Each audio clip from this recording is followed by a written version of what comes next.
Приветствую всех на канале Магия Песка. Мои дорогие зрители, меня зовут Ольга, и сегодня для вас я сделаю отсыпочку на такую тему. Важно знать, что именно сейчас происходит у вас за спиной. Чего не знаете, о чем даже и не догадываетесь. Загадайте, пожалуйста, на себя. И пусть нужная информация вам, мои дорогие, обязательно откроется. Я прошу высшие силы дать мне возможность ответить на все ваши вопросы и послать для вас только лишь самую важную, нужную и полезную информацию.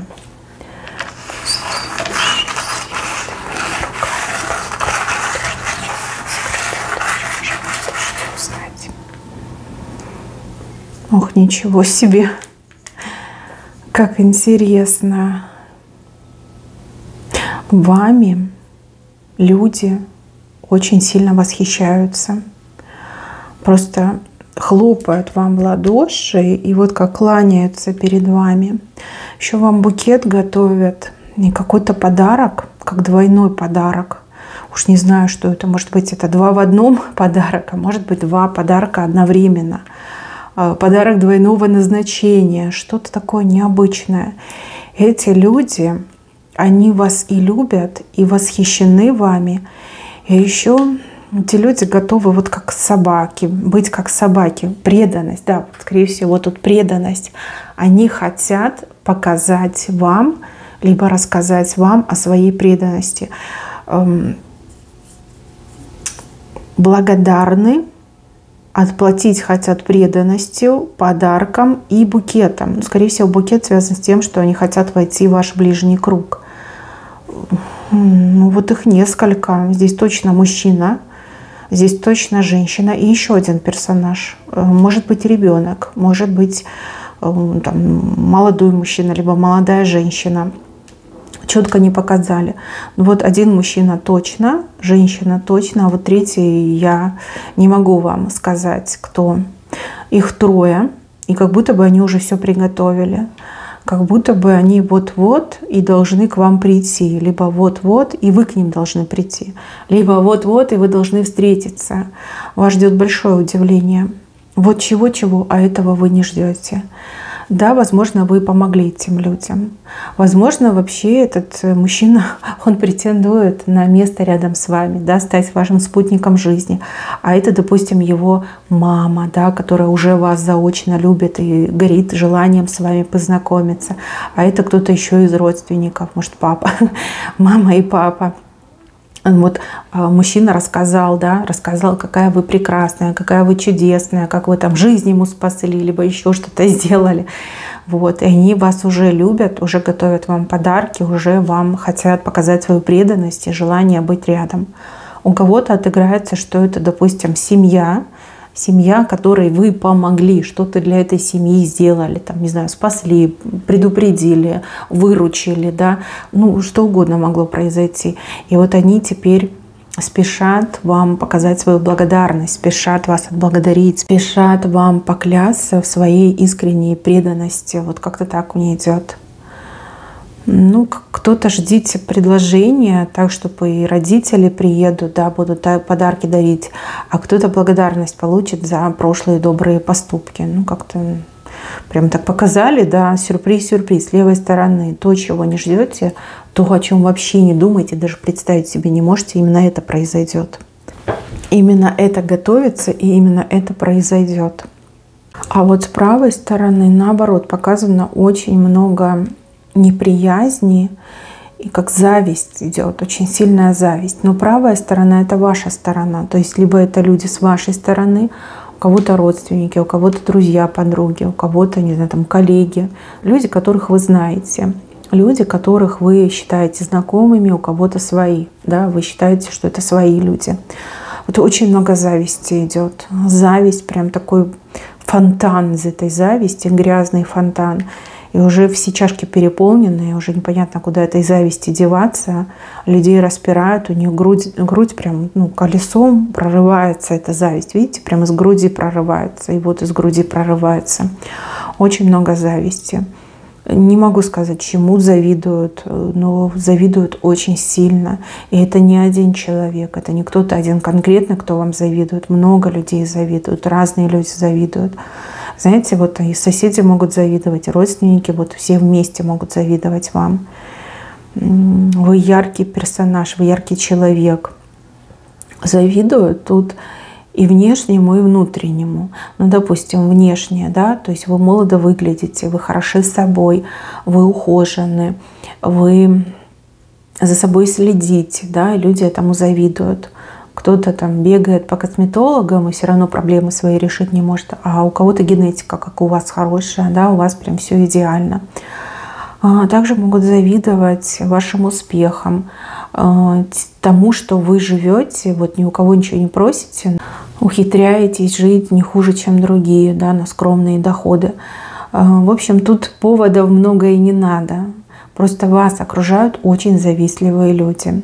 Они вам в лицо улыбаются, выдают себя за родственников, за друзей, там, хлопают по плечу, говорят, что мы с тобой, мы за тебя, да, мы там всегда рядом, можешь на нас положиться. На самом деле от этих людей идет зависть. Еще идет, что очень часто ваши близкие о вас говорят. И говорят, вы знаете, как критикуют, да, что вы там такая, сякая, там вы обманули, там вы то, там вы сё, да, очень много такого негатива идет. И еще один момент, аспект, вернее, то, что это говорят ваши близкие, да, другие люди, вот кому там говорят, они в это верят, потому что думают, ну как же, это же ее лучшая подруга, она же ее хорошо знает. Ну, наверное, 100% это правда, раз лучшая подруга говорит, либо раз там брат, либо сестра говорит. Понимаете, вот идет такое, да, вам завидуют. Вообще мне идет, что вы всегда были как будто бы жертвой зависти. И эта зависть, она буквально там с самого рождения, да, повсеместно вас преследовала, где бы вы ни появились, что бы вы ни делали, с кем бы вы ни общались. Люди начинают завидовать, ну, потому что они как вы не могут, потому что они не вы, да, и они не могут, допустим, думать, как вы, действовать, как вы, выглядеть, как вы, да, не обладают вашей генетикой. Ну, зависть идет, очень много зависти. И, кстати, еще показано, что вы из-за этой зависти как будто бы как птичка в клетке. Зависть для вас — это как клетка, которая не пускает. Ну, допустим, вы не можете решить свои материальные проблемы, хотя очень много работаете, вы работаете больше, чем другие, но при этом деньги уходят вот как песок сквозь пальцы. Да? Это все из-за зависти, потому что зависть вам все перебивает. Вы не можете устроить свою личную жизнь, либо в личной жизни какие-то неприятности происходят. Это тоже из-за зависти идет. Очень много негатива. А вы себя от этих людей не защищаете, потому что считаете их своими людьми. Вы, возможно, себя от других людей защищаете, от чужих людей защищаете, а от своих нет, вы от своих не ждете. Но именно от своих негатив идет. Я не могу сказать, что вас не любят. Нет, это немножко другое. Здесь именно идет зависть. Ну, вплоть до того, что, извините, вот мне идет информация про кого-то конкретно, точечно. Я вам озвучу то, что мне идет из потока. Допустим, вы две сестры, либо вы два брата, может быть, брат с сестрой. И вот вы умный, да, вот для своих родителей, они считают, что да, вы умный и сильный ребенок. А вот, например, младший либо старший, кто у вас, ребенок не очень, да, умный. Либо они говорят, вот ты везучая, а ребенок не везучий. Вот как-то даже родители могут завидовать тому, что вы вот пробивная, что вы достигаете, добиваетесь. А вот другой ребенок, он не может этого сделать. Либо родители начинают там проводить параллели и сравнивать, что вот я в таком-то возрасте там многого не видела, не знала, не пробовала, не бывала, да и тоже зависть может идти. Это ужасно, ужасно. И в оправдании этих людей, хотя, ну, наверное, оправдание тут неугодное слово, могу сказать, что люди действительно стали жертвами этой зависти. Зависть, она очень коварна, она очень медленно таким червячком заползает в сердце, а потом превращается в огромную змею. Вот. С чего-то мелкого это все начиналось, и вот оно как бы нарастает, нарастает. Зависть идет. Вас считают, да, очень крутой, очень красивой, сильной, смелой, сильным, смелым, если смотрят меня мужчины. И как бы завидуют. И завидуют свои, от которых вы не ждете, от которых у вас защиты нет. Да? Вы не защищаетесь. То есть от чужих вы можете защищаться, там, не рассказывая о себе, скрывая какую-то информацию. Но своим-то вы все рассказываете, да? Поэтому вот такая зависть идет. Смотрите, у вас очень сильная энергетика, я ее вижу. Но с другой стороны, понимаете, если родная кровь завидует, то тут уже, понимаете, энергетика не так сильно работает. Либо если завидуют люди, которые от вас что-то имеют, либо чем-то вашим пользуются, тоже может очень сильно воздействовать, влиять, и энергетика уже не справляется. Ну, допустим, у вас есть любимая подруга, которой вы верите как себе, а подруга вам завидует. Вы ей там раз что-то дали свое, неважно что, ну, что-то дали, допустим, там кофту ей дали, было холодно вечером идти ей домой, и вы такая, вот у меня там кофточка, одень, согреешься. Вот, она на себя одела, все, она уже приняла вашу энергетику на себя. И там появилась дырочка у вас на энергетике, она может через эту дырочку на вас воздействовать. Вот, тогда свое не давайте и почаще чистки проводите, вам этого блага в помощь пойдет. Так, еще, мои хорошие, мне показывают образ мужчины, который за маской равнодушия просто вот сгорает от страсти и любви к вам. Мужчина держит каменное лицо, вот когда вы общаетесь, когда вы с ним какой-то диалог ведете, либо просто где-то встречаетесь рандомно, но при этом ему так тяжело, потому что он горит и страстью, и любовью к вам. Ради вас этот мужчина способен на все, но почему-то он не может вам рассказать о своих чувствах. Может быть, вы не свободны, может быть, он не свободен. Что-то мешает. Это как тайный поклонник, который безумно вас любит, но не имеет права перед вами раскрыть свои чувства. Этот мужчина прям старается быть холодным, старается делать это каменное лицо. Возможно, вы не раз задавались вопросом, что не так с этим человеком, да, почему он так смотрит на меня волком, либо такой холодный, необщительный, неконтактный. Это он так любовь свою прячет. Любовь, которая просто вот выжигает его изнутри, страсть выжигает его изнутри.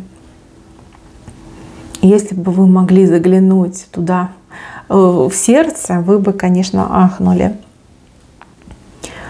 Какая-то причина есть, почему он скрывает свои чувства.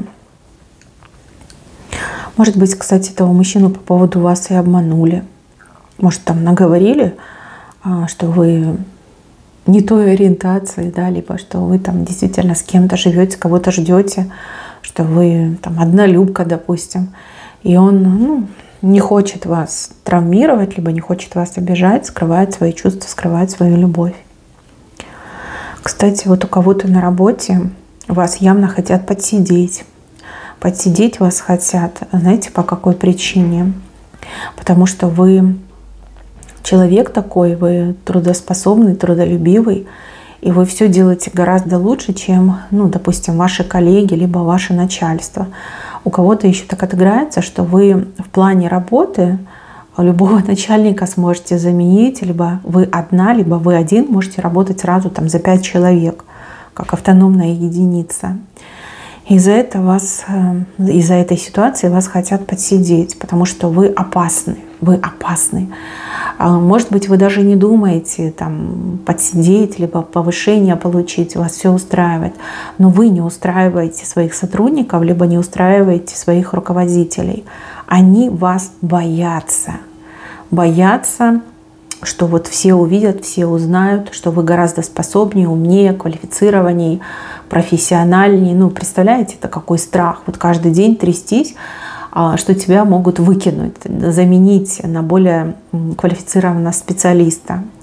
И поэтому хотят подсидеть. Скорее всего, вам создают какие-то условия невыносимые в надежде, что вы психанете, плюнете и уволитесь. Вот. А вы все терпите, потому что вы терпеливый человек. Возможно, работу свою любите, да, и не хотите оттуда уходить. Мне идет страх. Вот хотят вас заменить кем-то нерадивым, бестолковым, а от кого угрозы не будет.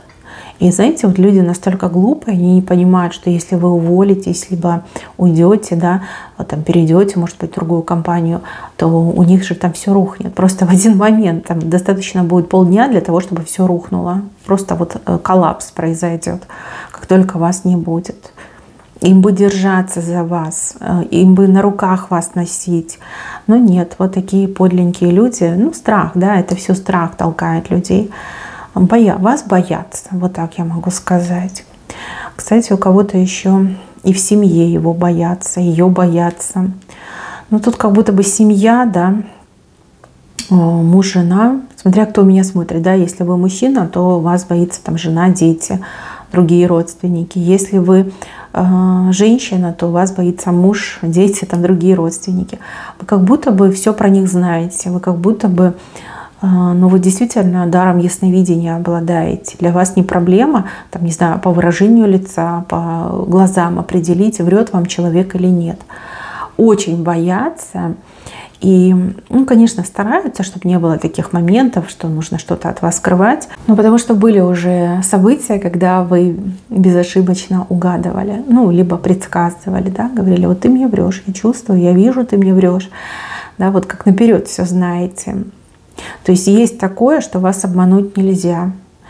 Либо обманывать вас опасно, потому что вы все равно все узнаете и спросите. Да, вы такой человек, вы спросите, вы молчать не будете. Еще за вашей спиной я вижу рыбу, большую рыбу, которая вот она плавает, а кто-то ее ловит. Она вроде как вам плывет, а кто-то раз ее и перехватывает за вашей спиной. Возможно, это как-то связано, опять же, с вашей карьерой, деятельностью, бизнесом. Какая-то нечестная конкуренция. Конкуренция нечестная в бизнесе, либо даже среди сотрудников одной организации. Возможно, кто-то ваши успехи, результаты себе приписывает. Возможно, против вас какая-то травля идет, какая-то негативная реклама, черная реклама, да, распространяется. Возможно, люди знают, либо узнали, да, с кем вы общаетесь, там клиентская база, да, и перехватывают ваших клиентов, рассказывая там гадости про вас. То же самое сотрудники могут обзванивать ваших клиентов, ну и рассказывать, что вы там самый плохой сотрудник, что у вас там куча факапов, да, что вы там прям все неправильно делаете, и потом все жалуются, что вот отказываетесь от нее, там работаете со мной. Ну вот у кого-то еще так отыграется. Вы переживаете, вы думаете, господи, да что ж такое, я все делаю правильно.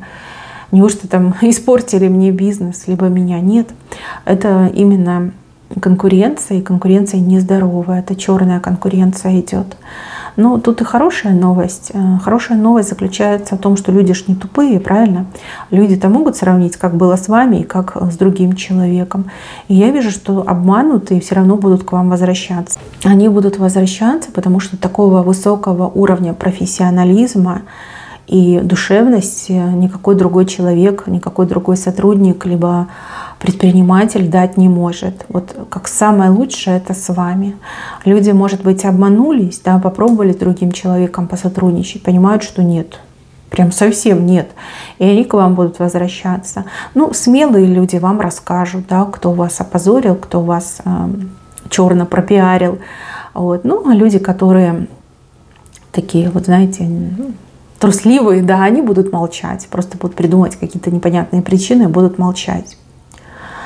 Так, еще мне показывают человека, который все время прибедняется. Человек рассказывает, что вот там краюшку хлеба ела всего лишь за день, да, стакан воды и краюшка хлеба. А на самом деле у человека, ну, вполне себе такой, знаете, разнообразный рацион. У человека есть деньги, у человека есть сбережения, у человека есть, может быть, даже какая-то недвижка, которая приносит прибыль. Прибедняется человек. Прибедняется, возможно, это даже человек как-то у вас что-то берет, либо вы чем-то делитесь с этим человеком. Ну, жалеете, думаете, господи, ну у нее нет, либо у него нет, подкормлю, да, либо, ну, поделюсь, чем есть, да. На самом деле человек очень сильно обманывает. Обманывает, да, любит чужое. Может быть, так свое экономит. А может быть, нравится такое амплуа, что я типа несчастный, что я жертва. Типа жалейте меня все, да. Может быть, кстати, и вампир. Потому что через еду, через угощение человек может тянуть вашу энергетику. Еще мне показывают женщину. Волосы светлые, русые. Может быть, крашеные. Ну вот русый блонд еще может, да, быть. Женщина, которая вот она что-то о вас поняла. Мне вообще идет, что она на вас то ли гадала, то ли ходила к какому-то ясновидцу, ясновидящей, и она про вас что-то поняла. Знаете, вот мне идет, что эта женщина, она из вашей жизни уходит. Уходит, потому что ей что-то такое про вас сказали, что ее не на шутку встревожило, напугало. И она будет уходить из вашей жизни. О ней не жалейте. Не жалейте и еще и скажите скатертью дорога. Эта женщина очень коварная. И эта женщина не раз какие-то делала гадости вам. Но почему-то эти гадости всегда к ней возвращались. Ну вот в прямом смысле слова. То есть хотела вас подставить, подставилась сама. Хотела вам навредить, а вред пришел к ней. И вот мне идет, что она то ли гадала на вас, то ли вот какой-то, не знаю, ясновидец, да, вот с кем-то она общалась. Почему-то мне идет мужчина. Может, экстрасенс какой-то, маг, не знаю. Вот она ходила, и ей прям так четко сказали, что пока жива-здорова, да, куда-нибудь уйди, спрячься, да, не лезь. Иначе, ну, от тебя мокрого места не останется. Вот как-то так ей сказали, страшно сказали. И она ведь, ну, действительно, ну, сопоставила события, факты, да, она верит в это. И вот мне идет, что она скоро вообще пропадет. Вы ее не увидите и не услышите. Плюс, если у вас есть ее номер телефона, то она вас либо заблокирует, либо вообще сменит телефонный номер, там, не знаю, закроет свои соцсети, чтобы, не дай бог, опять с вами как-то не пересечься. Такая вот она. Пожалела, не раз пожалела, не раз ей откат пошел. Откат именно, когда она вам вредила. Мне вообще идет, что у нее совесть прям совсем нечистая. Возможно, она вредила не только вам, но и другим людям. Но вот откат идет именно только по вам. Как будто бы само небо вас защищает.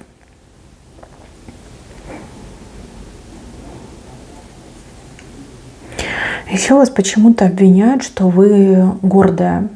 Ну, гордый, да, если мужчина смотрит, как будто бы вы, ну, переполнены гордыней, вот так мне идет. Люди недальновидные, либо люди судят по себе. Я не вижу, что у вас прям гордыня. Наоборот, я вижу, вы такой человек, что вы никогда лишнего не попросите. Вообще, в принципе, никогда ничего не попросите. Если вы не можете сами чего-то добиться, вы просто меняете курс. Нет такого, чтобы вы там с протянутой рукой, либо какие-то умоляющие слова. Никогда вы этого не делали. Все, что у вас есть, вы все это получили сами для себя. Вы сами этого добились тяжелым трудом, тяжелыми испытаниями. А вас почему-то за это обвиняют в гордыне, что ты слишком гордая, либо гордый. Вот типа никогда там ни с кем не пообщаешься, не попросишь, как будто в укор вам это ставят. Опять же, близкие, те, кто вас знает, те, кто знает, каким тяжелым трудом вам что давалось. Вот именно эти люди считают вас слишком гордой, либо гордым. Вообще, как будто бы они вас не знают на самом деле, да? Это прям обидно. Вам могли даже высказывать по поводу этого, что ты там слишком голову задираешь, да, либо там гордец, да, могли сказать. Ну, недальновидные, судят по себе, и поэтому такое происходит. Вам не нужно ни перед кем оправдываться, небеса знают, кто вы такая, кто вы такой, и никакой гордыни за вами я не вижу. И я не вижу, что вы там грешите гордыней. Нет, абсолютно нет. Еще я вижу, что вас ищут люди, как два человека вас пытаются найти, но им тяжело это сделать. Там есть какие-то проблемы, может быть, не совсем там есть ваши координаты, либо неправильные координаты были записаны, там телефонный номер неправильный. Может, человек знает ваше имя, но не знает вашу фамилию. Да, вот как два человека вас разыскивают. Один из них точно мужчина, а второй я затрудняюсь сказать. Но ищут вас с хорошими намерениями. Не для того, чтобы вас там обидеть, навредить, вами воспользоваться. Нет. Здесь очень хорошие намерения. Ну, как минимум, хотят дружески общаться, как максимум, возможно, войти в вашу жизнь. Два человека в сегодняшнем дне вас разыскивают. Но им очень тяжело это сделать, вас найти. Еще про какую-то проблему показано. Вам сейчас это не видно, но эта проблема, она разрушается. То есть со стороны спины, да, эта проблема начинает рушиться. Но вы этого не видите. Вы усердно работаете над тем, чтобы решить эту проблему. Либо, возможно, вы даже немножко переживаете, потому что проблема очень серьезная. И, возможно, понимаете, что не все от вас зависит. А вот мне идет, что проблема сама собой уже разрушается. Да, вот как будто бы еще чуть-чуть, и этой проблемы совсем не будет. Вот что-то поменяется, радикально поменяется, и этой проблемы совершенно не будет. Не истязайте себя, пожалуйста. Если у вас есть какая-то серьезная проблема, и вы не знаете, как к ней подойти, подступиться, и что с ней делать, просто немножко обождите. Обождите. Вот идут какие-то перемены, идут какие-то события. И как будто бы эта проблема сама собой решится. Либо, в принципе, перестанет существовать на такой момент. Еще показано, что за вашей спиной кто-то маленький, ну, скорее всего, ребенок, развел очень бурную деятельность. Не по годам, не по возрасту. И вы вот пока думаете, что ребенок маленький, не самостоятельный, ребенок на самом деле уже там прям достигает определенных высот и движется в хорошем направлении. Ну вот говорят, что каждое новое поколение опережает предыдущее. То есть ребенок, либо младший родственник, вы такая, ребенок, да, это ребенок, он еще маленький, маленькая девочка. А на самом деле там, возможно, уже там бизнес отлажен, налажен, возможно, какая-то популярность уже пришла, да, либо какие-то там более серьезные достижения. Это уже происходит, уже. Может быть, то, что вы считаете для своего ребенка несерьезным, да, какие-то занятия несерьезными считаете, на самом деле они в будущем прям очень ярко проявятся. Ну, допустим, как пример могу привести там киберспорт, да. Это вот эти игры, дети, да и взрослые играют.